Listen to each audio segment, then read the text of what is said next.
Hi Earthlings, this is Chris again and welcome to our channel ni Chong's TV. So this time, mag-unpack tayo ng XXL diaper for Kendra. And na-order namin to sa TikTok for $259 only. And let's find out ilang piraso ang laman. This is our first time na nag-order sa TikTok ng diaper for baby. Japanese daw yan. Okay. Japanese brand. Tutuba. Tutuba.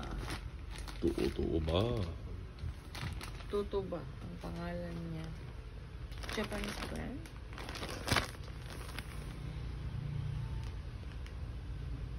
Nasa galit. Made in China naman siguro. Sige daw. Ipon. 46 na lang ito. Ay, 9 number. 46. Pero gusto ko pa lang isa. So, 46 siya kabuo. Niya, 259. Pero makita mo diri ang sa kilid na naman. Makita mo. Mga sizes niya. So, S, XL, XXL, M, L, triple XL.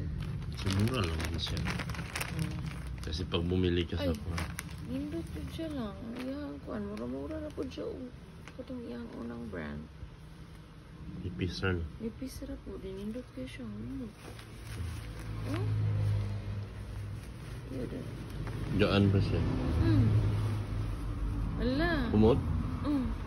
Mura yung po smell na itong iyang old brand.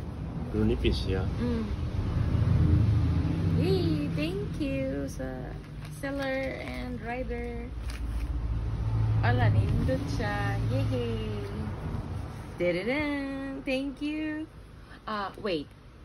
So, may link ka nito sa baba. Okay. So, click niyo lang tong link sa baba.